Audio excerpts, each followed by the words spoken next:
February 3rd, 2016, hundreds of protesters gathered in downtown Cleveland to march to the federal court building to protest Donald Trump's immigration ban on the 7 predominant Muslim countries. We sat with immigrants from 2 of the 7 countries to discuss the intense and emotionally draining screening process and Trump's motive for the ban. Let us know your thoughts in the comment section. We did an economic impact study. We know that refugees and immigrants have a 10-to-1 return on investment in the city of Cleveland. We want them. We will pray for them. We will fight for them. They say that 1/3 of the immigrants, not immigrants, the slaves that came from Africa were forced on ships were Muslims. So again, Muslims that we are trying to ban now have been in the United States for many, many years before even the creation of the United States of America. I know a friend of mine, two families of, where we used to live together in the refugee camp, and they were coming before the ban. They were supposed to come here. They were returned back from Nairobi airport. How long were they in the camp? The same I was, even more. So we're talking about almost 30 years? Almost 25 years, I think. And they were returned back from the airport. I can imagine you're able to fly tomorrow to the US. You've stayed in the camp for 25 years of your life. You have been in the process for 6 or 7 years. And the last day when you have your ticket, ready to board the airline, say sorry. How does that feel? These people are probably more squeaky clean than most of us who were born in this country. So when Mr. Trump speaks of extreme vetting, he is just making up something, or he doesn't know how the process works, or both. When they get interviewed for a possibility of becoming a refugee, 1 out of 100, only 1 out of 100 gets to be selected to become a refugee. Imagine the odds against you. And then once you are selected to be a refugee, then you can be vetted with your family. The vast majority of those who get accepted as refugees are family members, mostly women and their children.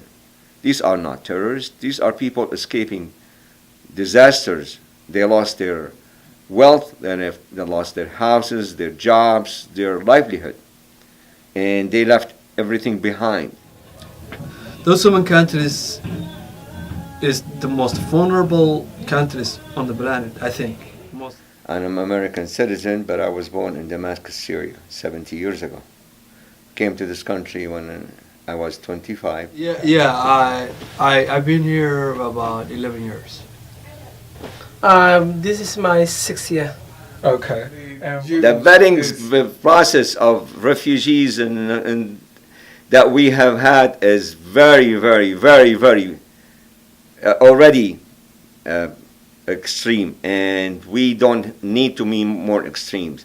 And I think, unfortunately, Trump is using this as a way to actually just hide behind his Islamophobic behavior and hatred to Islam and Muslims. And what was the screening process like getting over here? I will say the screening process to get here was so intensive. It took me about 5 years to come here. So it was extremely, extremely intensive. It was about 1 year and a half for me. And You said 1 year? yeah, 1 year and a half. All right. And you were at a refugee camp for 20 years? Yes, I stayed in the Dadaab refugee camps for 22 years. I think it should be even more than 22. Refugees who come to this country, particularly the ones who come from the Middle East, and more like the Syrians themselves, they get vetted tremendously. Normally they get vetted by about 12 different governmental agencies. For the Syrians, it increases to maybe about 20. The process takes about 2 years, in which that they ask him everything about their private life, which high school they went, what's the name of their teacher, where have they been, they drill them like no other drill is, and they know everything about them inside out.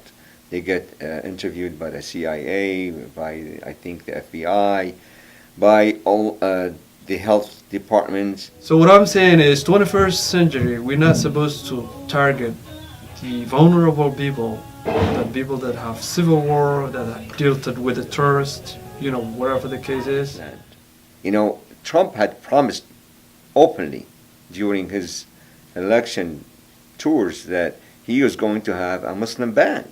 If you heard Giuliani talking about it, he said that Trump talked to him and he asked him, how could we do a Muslim ban without making it sound like a Muslim ban?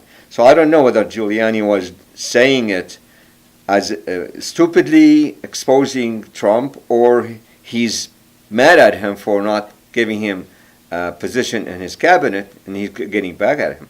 You know, it was a long process. It's back and forth, back and forth. It was tiresome.